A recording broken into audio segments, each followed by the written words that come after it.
That's why I feel good. She makes up. You mean you never have any physical Okay. illness? You're live? Good evening, welcome to the Milton Planning Board.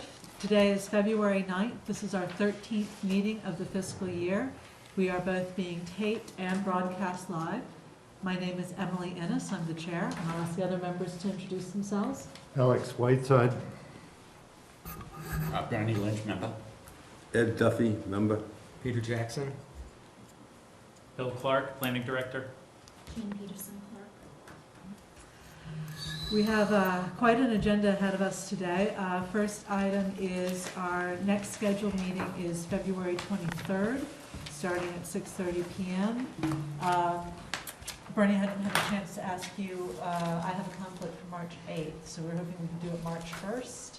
Sure. Okay, so everybody else okay with March 1st? Wait a minute, back up to my, Move March 8th to March 1st. so the 23rd still stays? 23rd stays, yeah. We'll move March 8th to March 1. March 1, that's Okay, correct. I can do that. Okay, excellent. Next item is approval of past minutes. And we have two sets of minutes, the meeting minutes for December 15th and the meeting minutes for January 26th. I do have a correction for December 15th on the last page where it says bed breakfast. We actually did not vote it, I withdrew that article. Did not, it says here that we voted not to send the article forward, we didn't actually vote, I just simply withdrew it. Okay. So, any other changes? On the first page, the public hearing, 131 Elliott Street, it talks about, the second to last line talks about privacy fence between the project and 141 Elliott, does it say? 147 on my copy. The number is 145. Okay, 145? Okay.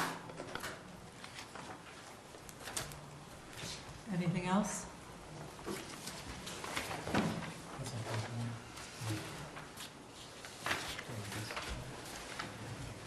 Alex, any corrections? No, the 15th. Okay. All right, so if there are no other corrections, do I have a motion to approve as amended? So moved. Second.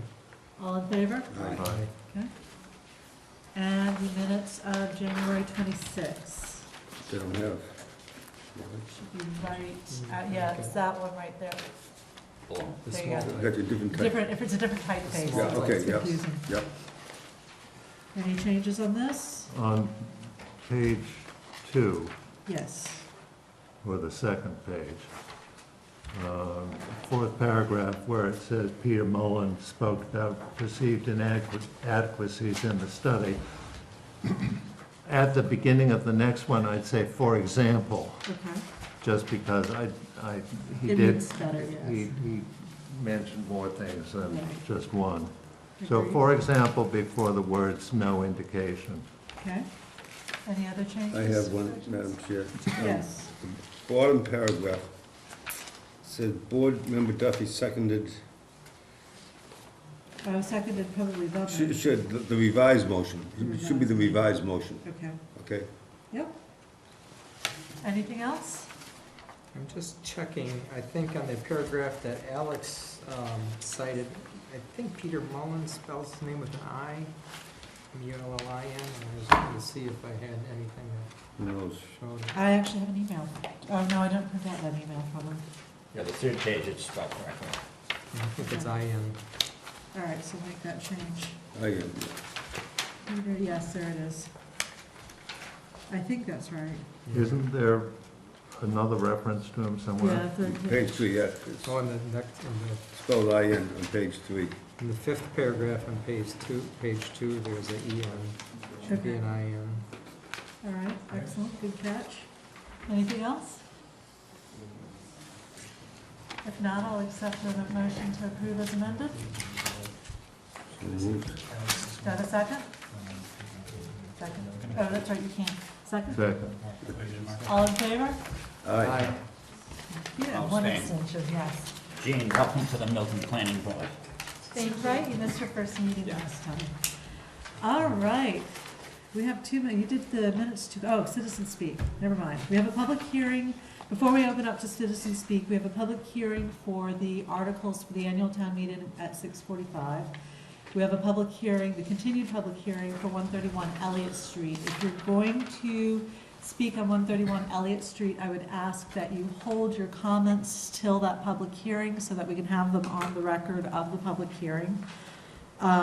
If you're going to comment on the annual town meeting articles, again, I'd ask you to hold those comments till the public hearing so we can have them on record for the public hearing. If you have any other comments for citizens speak, I invite you to come forward now. No comments for citizens speak. Okay. Bill, you have 2 minutes to do the town planner's report. We have as long as you need. Working on the wind turbine appeal,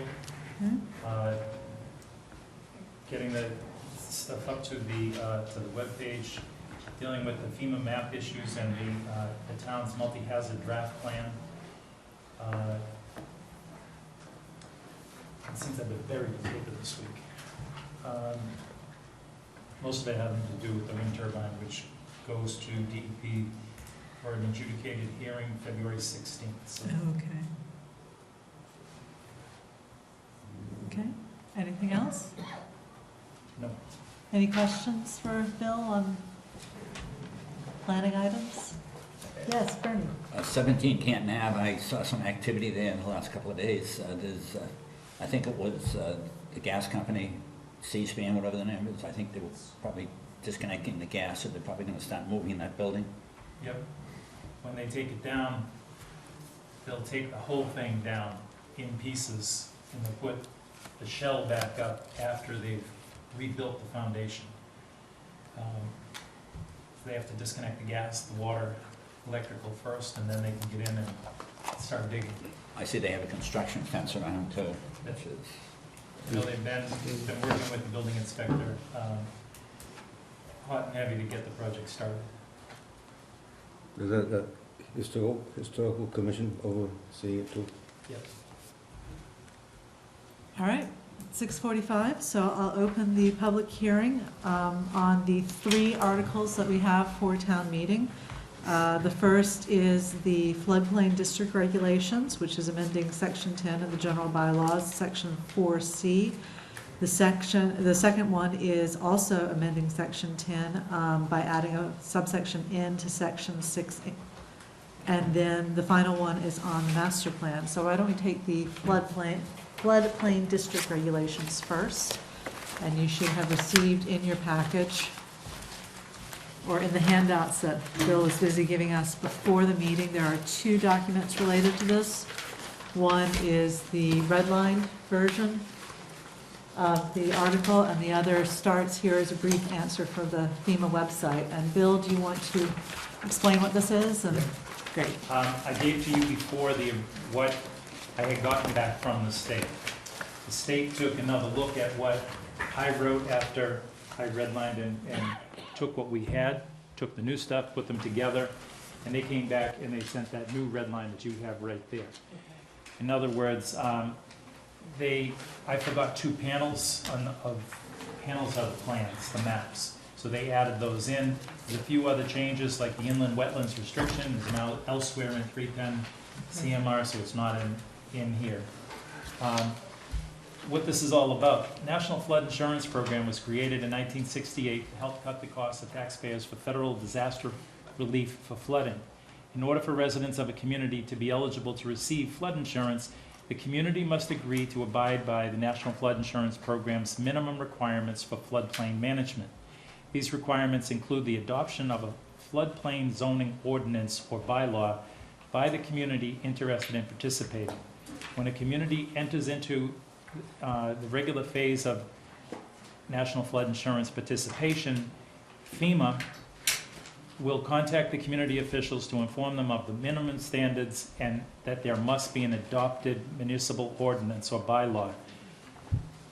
And we did pass that, but if you read what is in our current zoning, it refers to maps back in the early 70s. If we were to not take and pass the new one, and our national flood insurance would be suspended, and we'd face the following sanctions. No residents will be able to purchase flood insurance. Existing flood insurance policies will not be renewed. No federal disaster assistance may be provided to repair insurable buildings located in identified flood hazard areas for damage caused by a flood. And just to clarify a little, existing policies will not be canceled, and claims can be submitted on policies that are in place, but no new policies can be written while the town is suspended. The bottom line is suspension's a very bad thing for a community, and we'll work to do whatever it takes to keep the existing policies enforced. So to summarize, not passing this could mean severe financial hardship to people who are located in a floodplain. Should we get a Should, storm? yeah. Yes. Does anybody have any questions on this? Is the primary change is just adopting the new map, Yes. We're going from, the 1970s maps to the. you had what amounted to a GIS map before, you're now going to a digital map. The digital maps are online. We do have them on the town's website under the engineering department.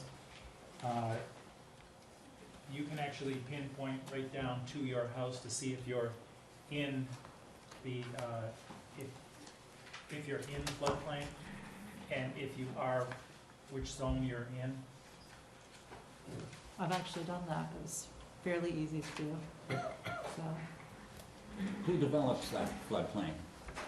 In collaboration with the town, or just some FEMA. federal These agency? are FEMA maps. Remember the firm maps? Firm maps, that's what we're dealing with, the flood insurance rate maps firm. It's all done by FEMA. any other questions? In that case, is there anybody who would like to discuss the floodplain district regulations? All right, seeing none. Do we wish to go ahead and move on recommending that the town vote either in favor or against this?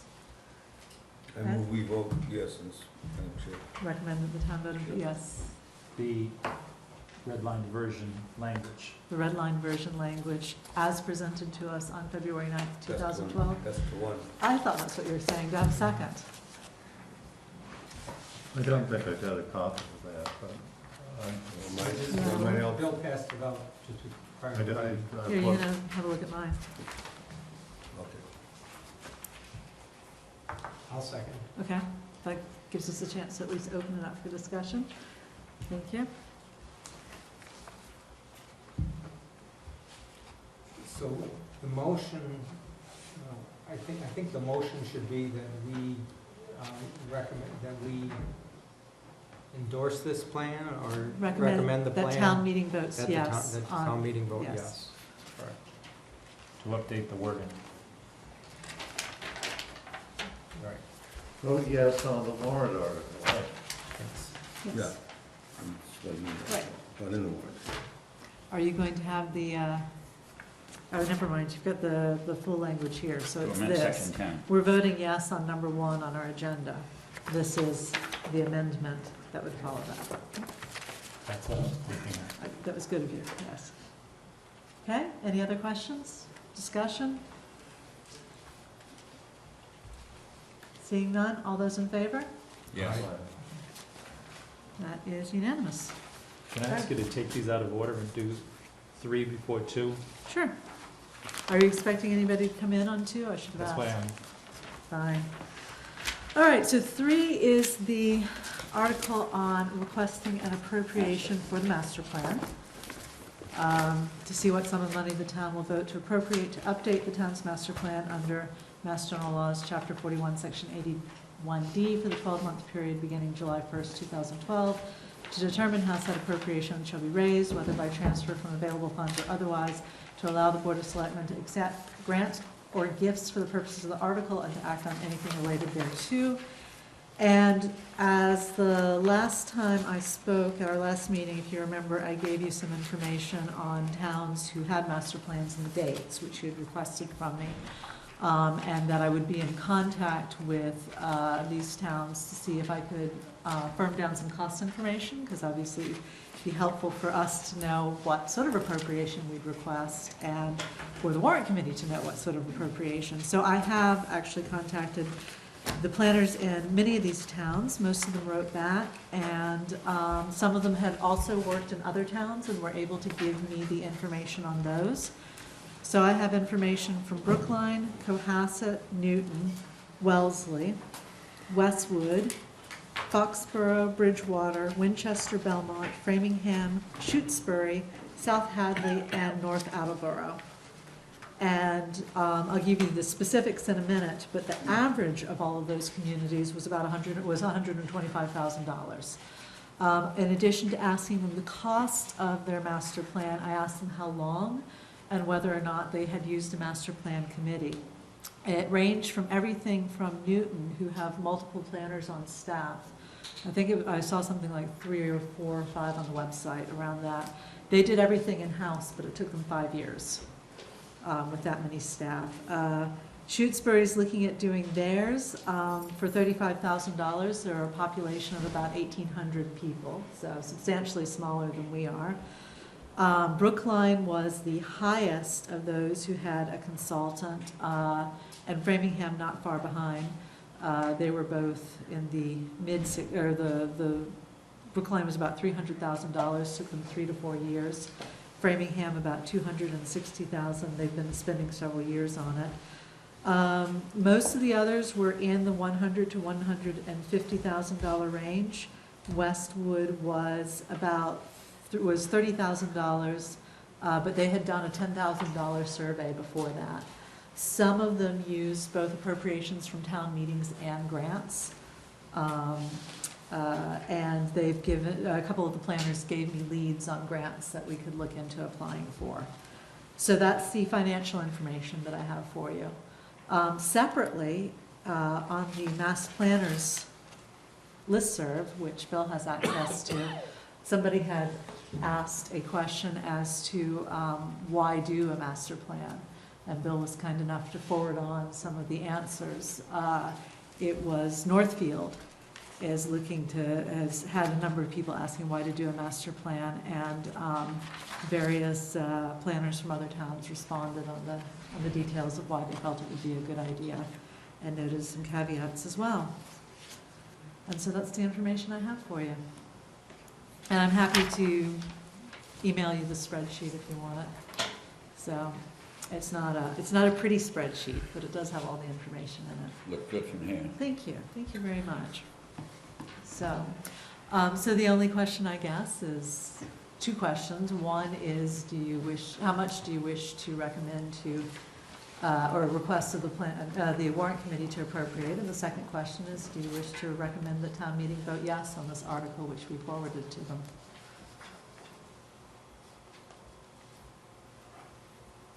Or do you need more information? Would be question number 3.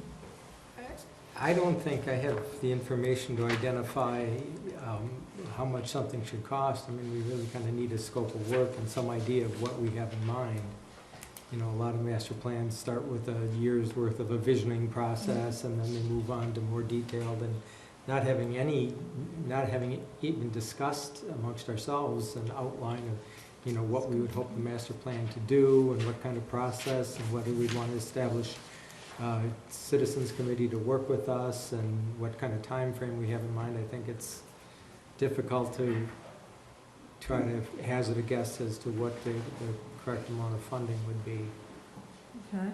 As you know, 2 things. One, I had mentioned that it would be nice before going to town meeting to have a draft RFP in place.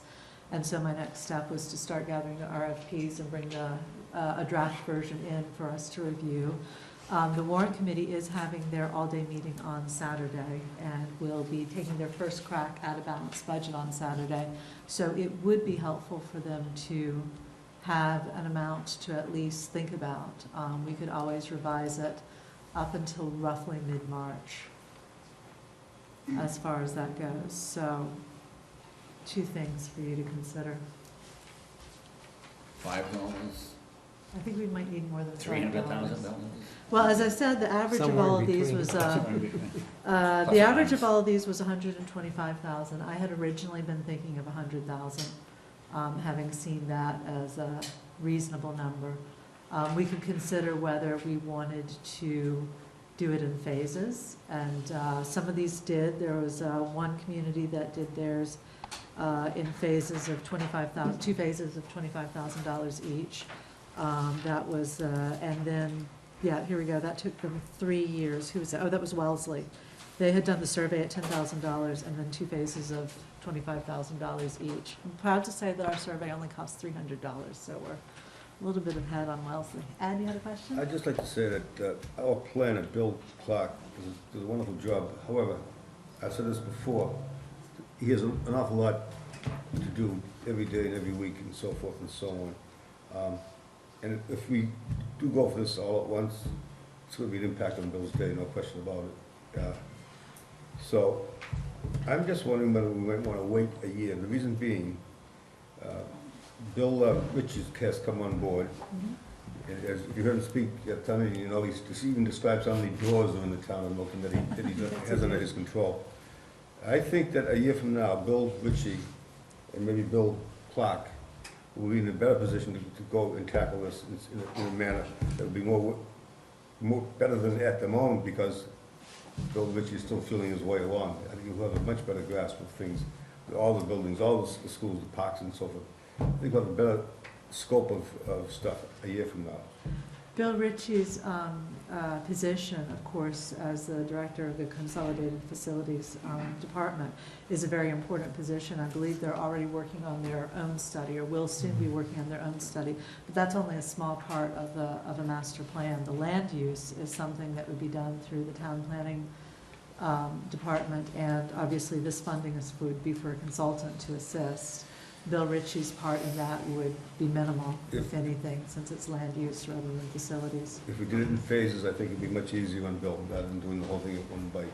Yeah, I don't disagree, and in fact, one of the things that the planner said is that if you do it in phases, there are certain important phases to get done first.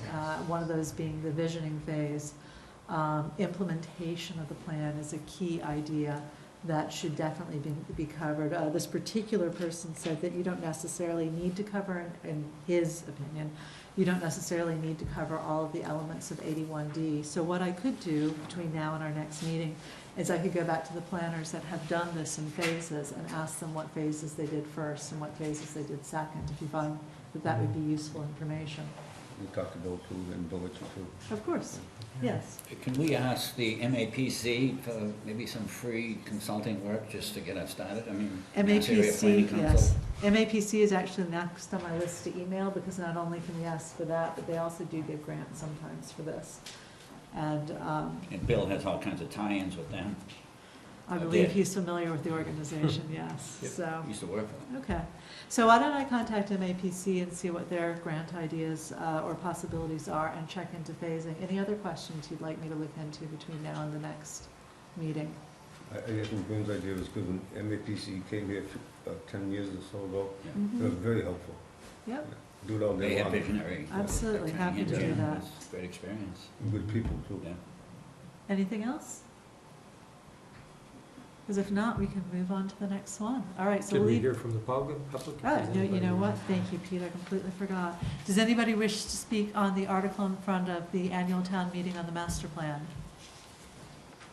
All right, so we'll continue this one to our next meeting, 6:45, Bill? On the 20, whatever the heck our next meeting is. 23rd? 7:15. Sorry? You're gonna go 6:45 to, 7:15. Potentially, Yep. depending on what else we have on there. All right, so 6:45 on February 23rd. Old All right. business. No? So, no, we still have the Historical Preservation Plan Unit Development. It's the last of our articles. And Bill, you said you expected us to have some, I talked to Anthony Rosito oh, good. late this afternoon. He was supposed to be trying to get here, which is why I keep looking at the clock and the door, and he was writing out his comments. Okay, Anthony has a problem with the zoning as we've written it, and he says he can't build to the zoning because he needs 12 units to make his money work. What we have here is designed for 8. The money issue between the archdiocese and the money issue back to the to the parish is still a stumbling block. Parish wants more, the archdiocese isn't willing to take and, release their date, extend their date out. And because the parish isn't willing to come down lower, he's in a bit of a pickle. Which way does he go? He was contemplating going 40B on the project. If he goes 40B, he'll have 25% affordable. He won't have to keep the building, and that's what he has. Is that what, those are the comments that he made to you? Those are his comments. He suggested that he'd go 40B? I didn't suggest, No, he suggested. That's what I said, he suggested. Okay.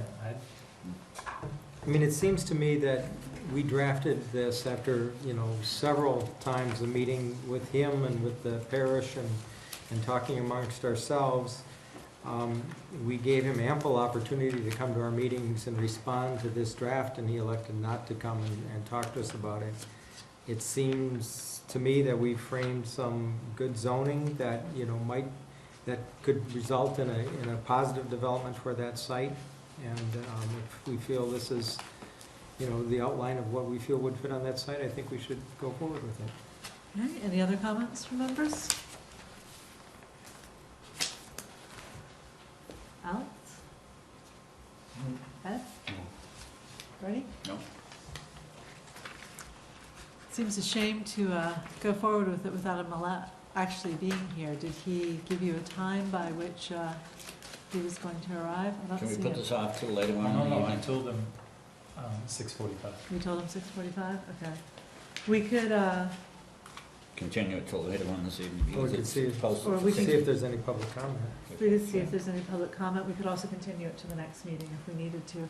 Does anybody wish to speak on the Historical Preservation Planned Unit Development? Also an article in front of us for the annual town meeting. All right, there's no public comment. What would you like to do, gentlemen? Do you want to put it off for the next meeting? Do you want to, I My hate to own- leave it open I mean- for today, but, I mean, we could do that if we wanted to. I don't think we're zoning for his project. We're zoning in response to something he presented to us, which we didn't feel was adequate. We didn't think it was a positive development for the town or for that site. So I don't see that, certainly giving him an opportunity to speak, but we've given him several opportunities to speak. So if it's the sense of the board that we should hold it off to next meeting, we can do that. However, I'm certainly ready to vote on that if others feel they are. I personally would like to give him one more opportunity to come before the board. As we go forward before this, with this to town meeting, I would like to be able to get up to town meeting and say we gave him every opportunity to speak. But should he not show up at our next meeting, I would feel comfortable having the board go ahead and vote on that. So why don't we also move this to 6:45 on the 23rd, Bill? Bill, did he tell you that he was gonna come today? He was going to try, I was gonna try. Not quite the definitive. but that was 5:15, 5:20. Okay. This happened once before, too. I'm quite sure. Bill, we've got 3 other items on our agenda, and we have about 8 minutes before our next public hearing. Are any of these items that we can look at in 8 minutes? Yeah. Okay, The bottom one, 71 Forest Street, the subdivision letter from Bob Daler. yes. In the packet that you all got at home, you also got a disc.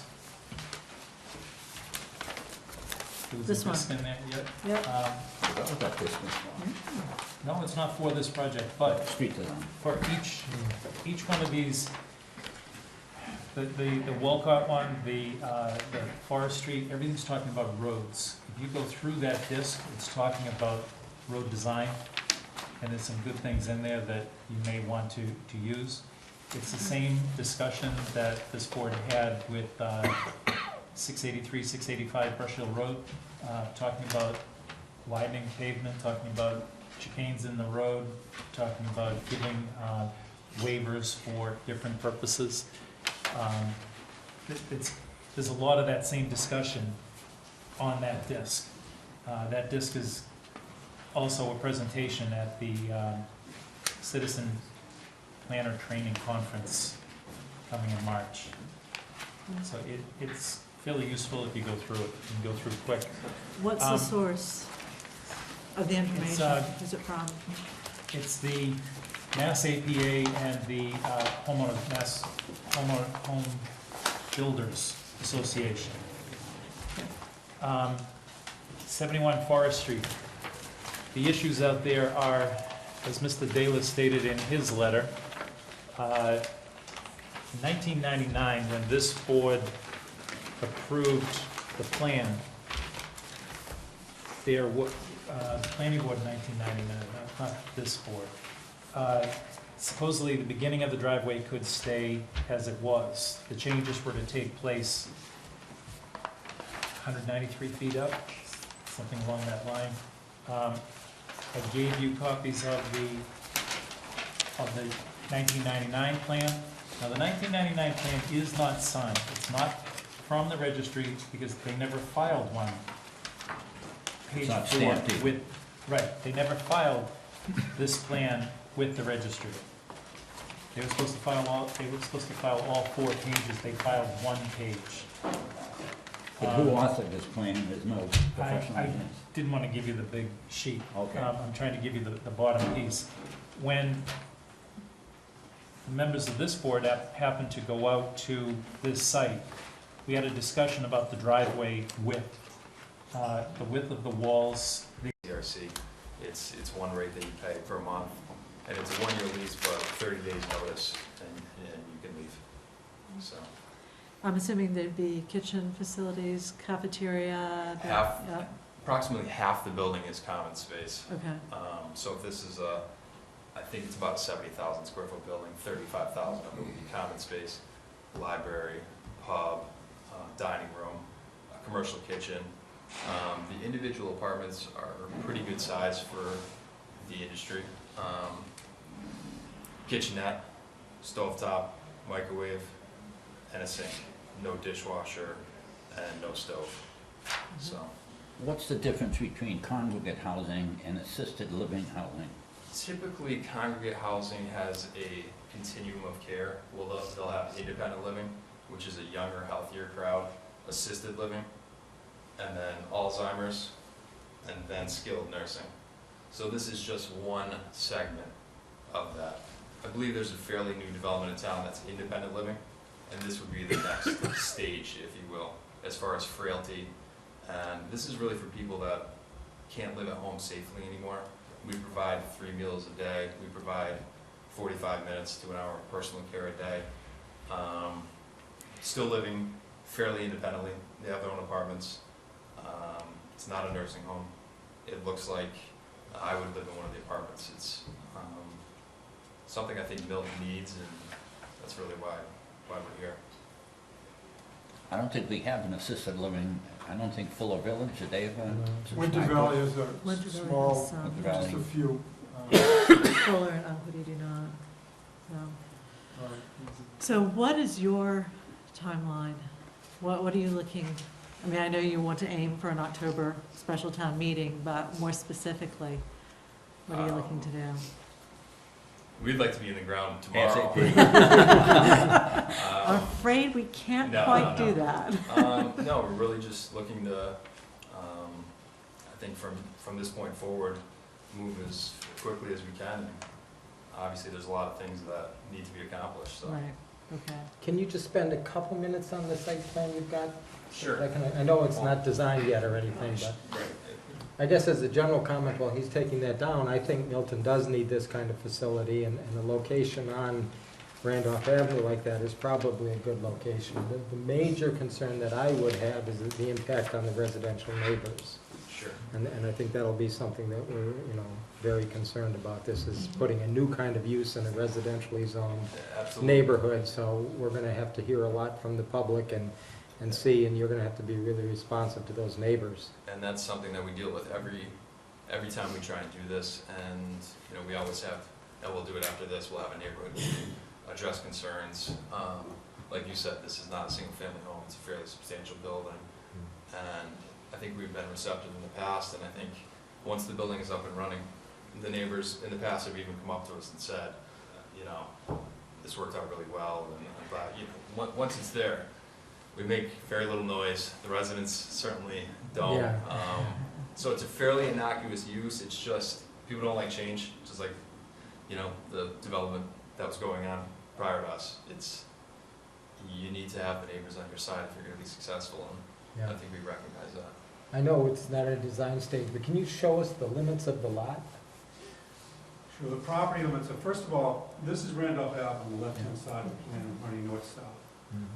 The gray shaded area is our access, that's this very same access you see out there today, that access is the horse farm. This is our property limit, all the way up through here. So we're a fairly substantial area, about 5 acres of property. There is some wetlands on the north side which would impede development. We have provided a 100-foot buffer for that. This area here is the access, there's a loop here to turn back around again and leave, there's the service area to the rear. But this mustard colored area, that's the facility itself. It's a relatively small footprint given the large site that we have. And it's also a two-story building, so it's not really going to be much in terms of visibility from the street. We don't anticipate this being much impact really at all on the neighborhood. We recognize that it is, however, a single-family residential district, and that's what we're here early for. We need a zoning change. We need the support of the community to make this move forward. I see you designate a parcel 1, parcel 2. Are those existing separate parcels? That's correct, there's 3 parcels right now. We're putting the pieces The together parcel 3, I see to it. make a project. Okay, so you don't anticipate subdividing and selling It'll be the one, parts of there'll be this? one contiguous parcel. And it's As we intended move forward. to stay that way? It is, we don't As one intend on parcel. developing anything else. I think that's good, because it gives you some buffer from the neighbors there and things like that. I do say, just, you know, as a comment, if you colored green the courtyard, that would Yeah, make it a would make it huge easier. impact on how Okay. this is perceived by the public. We'll do that before we go to the neighborhood meetings. I think that'd be- I think one other thing, might have point out the right of way, right, that goes up into the town property, former dump road. Oh, that would be right here. Yeah, but the one that goes through the site, the way it's laid out is, there's no change in the access to that, the current right of way. This one right So here. that's just emergency access? Yeah, that's, Oh, that one. so At a horse trail? whoever has rights to that will still be able to pass through that area. But what about the connection of onto the town of Milton access road? You showed driveway there. Is that just an emergency egress, or is that? At this point, that's all it is, yes.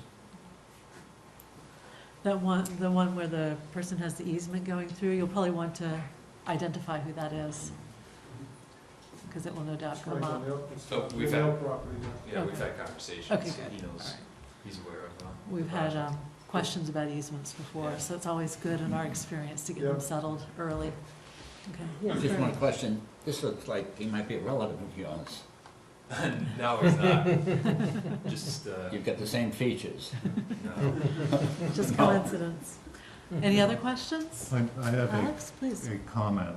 I think that whenever you have a landowner who a developer approaches and says, the developer says, we'll pay you a ton of money for your lot if we can get a zoning change and do whatever it is that the developer wants to do on the lot, the landowner says, great, this is a potential bonanza for me.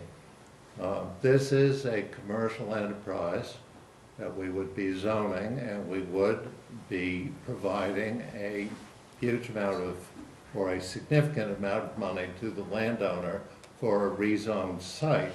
My concern is that there may be other landowners in Milton who would like the same treatment. And if there is zoning, I would hope that the zoning would have a selection standards for determining where an assisted living facility might be. And the problem that you developers might have with that is that this particular site might not be the best site in town. But certainly rewarding the landowner with a big commercial development or a lot of money for a commercial development in a residential neighborhood is something that we as a board shouldn't take lightly. And so you can come up with a great plan for this site, but I'm not sure that that's going to be enough. I don't know if you know, in December, we had been looking at zoning for assisted living for this site and for others. And one of the things, as Alex rightly points out, we were coming up with as a difficulty is how to define where assisted living could be without allowing it into just every single residential neighborhood. And it's a good point. I think we were all in agreement that we thought assisted living could be very valuable for Milton, especially given the other facilities that we have here. We do have a hospital, we do have other independent living places, but how we define it becomes very tricky. And it's something that I think is going to require a lot of time and effort. And that is a risk that you run, is that we end up saying, yeah, this is great, but not for this particular site. So just a warning. I guess that maybe brings up one of the questions that we might have for the board is, if the board determines that it's generally a good idea to have assisted living development in town, and this might be one of the sites that makes sense, would the board prefer that we approach it as a PUD overlay, or are we talking about creating a specific zoning for assisted living? It's an interesting question. I think we should leave it open until we have more information and can further explore it. I think one of the things is we've actually spent quite a bit of time looking all around the town, many locations, and we did look at the hospital site too. That was one of the possibilities.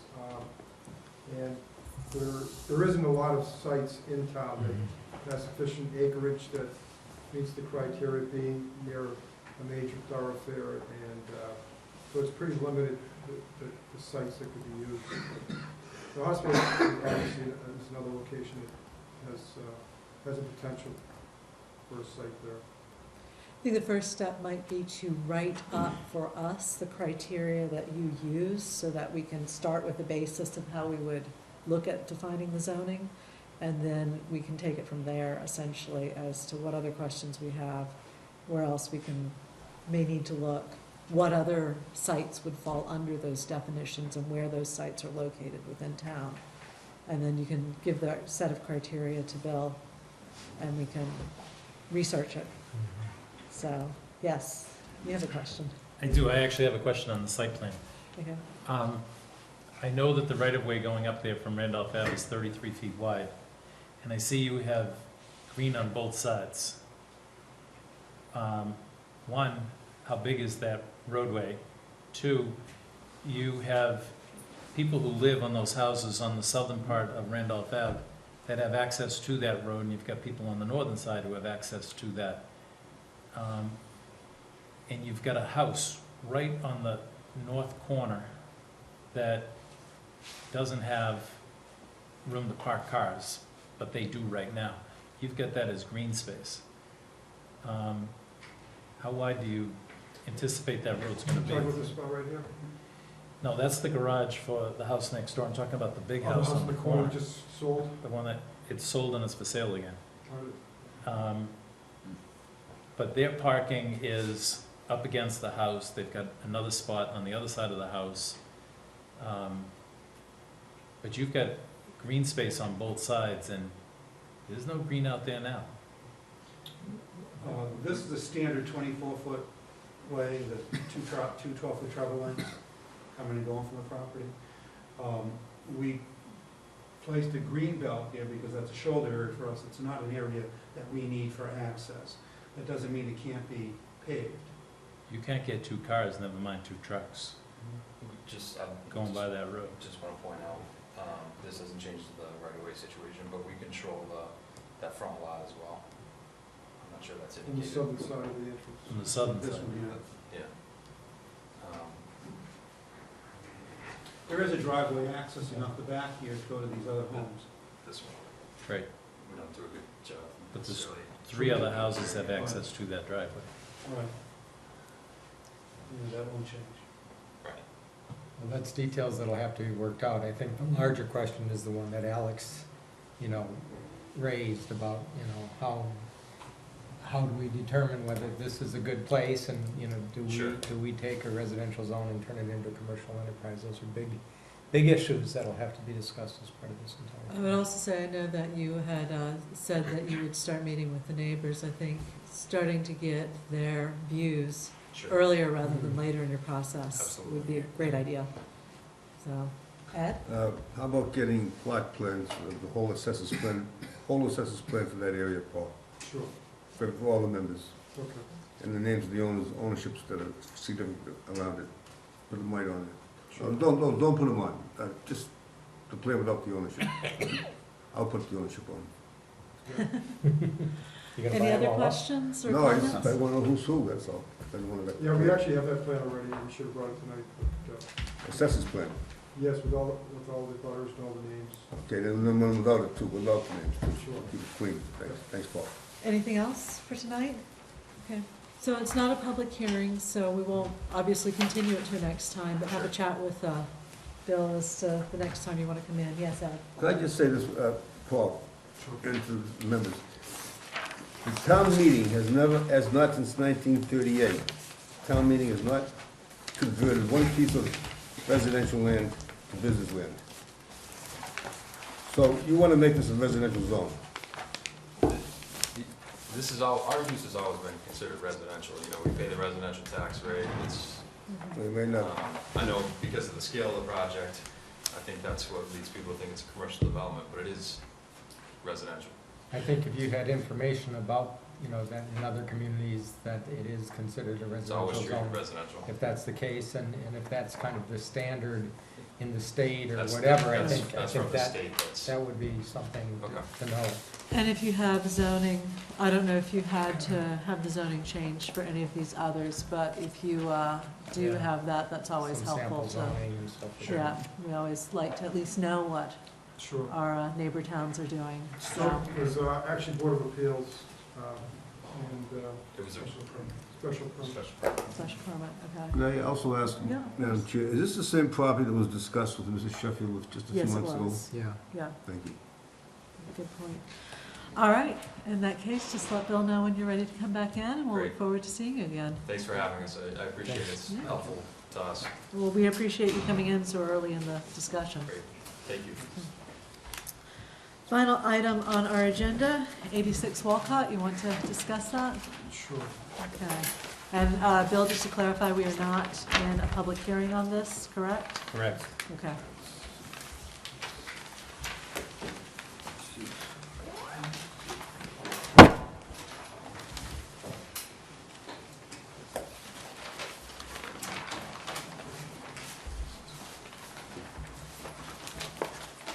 We got it? Does everybody have this? Yeah. I guess, it's just two pieces, right? Two sheets? 3 Just pages. take one, yeah. There's one additional page. Take one, pass one. Oh, there's an Alright, additional I'll take page? one too. That's what you get for putting extra pages on here. Yeah, these have colors on them. Oh, I see. Oh, color. Well, You're getting pencil. good, all right. Did you put the colors on, Bill? I did. Quality. Thank you, Paul. And he colored within the lines too, I'm very impressed. All right, so tell us about this. Good evening. What you have here is, it's a 4.35 acre site, and the current owner intends to build a new home for himself there. He already has the plans designed and is filed for a permit. Currently, The access to the property is off the unnamed lane that runs out to Brush Hill Road. And the legal address is 86. Is that the brown on page 2? Is that what you're talking about? Page 2. Actually, Or where are we? Brush Hill's not shown on this at all. yeah, we're not, Another one I did. I think it was on a previous plan maybe, but, I mean, it shows in the locus plan, but right. so But I- there's a lane that comes through here somewhere. Yeah, there's 4 houses. That is the lane, Pete. 30-foot lane. No, that's a new lane. Oh, a new one. Let's talk about something that comes. I should have brought that, To Brush Hill in the Road. letter that I wrote to the board, we were originally considering running out and using the lane as to create the frontage Right. for the new home that's being built. And after getting some feedback from Mr. Clark, we came up with we think is a better idea, that there was some question about who owns the lane.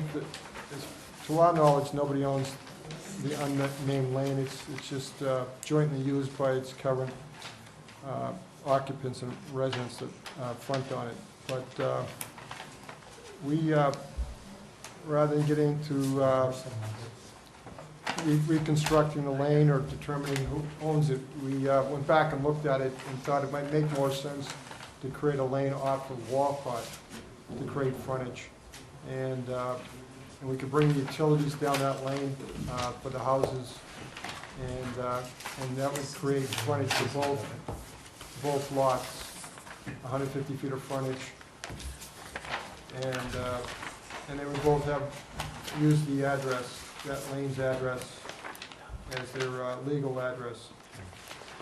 So on the third page, we're showing a conventional 50-foot right-of-way with a 24-foot paved asphalt roadway. And it doesn't reflect the wetlands that are in there. There is wetlands, but we believe that it is possible to create a 3-lot subdivision there. That is not the intent of the owner. As he said, he's going to build his own house on the back parcel, but he would like to subdivide the wooded parcel that's on Walcott Street. And so in lieu of a full subdivision road, what we'd like for the board to consider is maybe a 30-foot right-of-way private lane. And that would create the frontage for both lots. I believe in previous lanes, there's been T's been allowed, so that's the concept there. We have a T at the end of the lane, and that T creates 150 feet of frontage for the lot number 2. So lot number 1 would get its frontage from the lane coming in, is well beyond 150 feet there. And then the back lot, lot 2, would front on this lane and have 150 feet of frontage on it. And where's his new house going? It's pretty close to where the old house is shown on this assessor's plan. It's So in that which area. lot will it be on? Lot 2. So he'll have 3.4 acres for his house. And he will actually continue to use the lane, the unnamed lane, as his access point. But he will have easement rights down the lane. He will have the use of the lane for foot traffic, or even on emergency vehicles. He thought it would help the area. It makes it much more accessible for emergency vehicles to get into the back there, because that lane narrows as it comes up to his property. So he's creating lot 1 as a buildable lot? Yes, that's what he'd like to do. And the lot 3 on page 3, that's actually not going to exist, No, it that's just just showed showing what it would be, potential okay. of it, yeah. You know, there is wetlands, as I said, near the cul-de-sac, so, Yeah. but we believe we can create enough frontage for 3 lots there. So, he would build his new home on lot 2. He would have a new legal address, it would be the lane. And he would derive his frontage from that lane. But he would probably, day to day, he would use the unnamed lane as his access to the property. And lot one would have 150 feet of frontage along Wolcott? Uh, Is that including the 30-foot lane? 'Cause that's what it looks like It'll have 150 feet on the new lane. on the new Yeah, lane. there's enough room to have a building envelope, I think about a 60-foot deep building envelope. And it could face the lane, or it could face towards Walcott. Okay. He would bring the water and the sewer in, down that lane. He has a sewer easement. He currently lives, Mr. Kahane lives on, Big Blue Drive, and, he has obtained a 10-foot utility easement to bring sewer into his lot off Big Blue Drive. So if we create these two lots, we could either use that same sewer easement to bring sewer to lot one. And so in fact, if I'm reading your measurements right, lot one would have 120 feet on Wolcott and 30 feet of the unnamed lane, and then Well- 150 feet along the lane, correct? Yes, Okay. correct. One of the questions I had too, if the board would consider this proposal, this lane, is when you calculate the square footage of the lot, if that lot's gonna only retain ownership of the lane, is the square footage of the lane count as part of the 40,000 square foot requirement?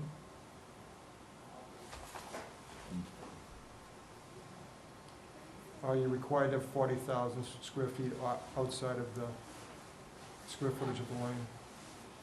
It's remaining as a private lane. Bill, what do you got?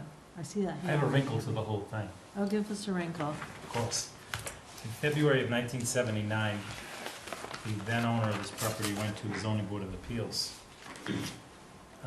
They described the lot as approximately 150 feet of frontage on Walcott Road, an accepted street. However, a view of the premises discloses that Walcott Road frontage is fenced off and the access to the property is by a common driveway on which the property has approximately 51 feet of frontage, which exists on Brush Hill Road. Testimony was given that no rights in this right-of-way were pertinent to the applicant's property. There was no testimony that the applicant has, as pertinent to her property, rights in this drive, either by grant, adverse use, or contract express or implied. Can you email us that? Yep. Thank you. So he uses and intends to continue to use it Even though he has with not. whatever rights he has Going unless back- somebody stops I him. believe he Going back to what Paul said, the unknown as to who owns it. In 1936, it was divided off of 1015, 1065. 26 Walcott in 1065 divided it off to 1065. Came from here, went to here. It's Can you those do- two Wait, can you do own that it. again? Came from where? 1065 and 1015. Okay. I don't have. You don't have Those this two. plan. Yeah, that's This fine. plan shows Brush Hill Road, and this is the access where his lot comes into the access there, and that's what he uses for his access. But his real frontage is on Walcott. That would be extremely helpful for us all to Yeah, have. sure. So, This because one I'm is getting a little twisted around trying There's a to. 1936 deed that talks about the right-of-way, and there's a 1944 that talks about the small one that spurs off of it. All right. What does it say? The 1936 states who owns it, and the 1944 creates the second leg that is between the narrow portion. 1027 and 1031.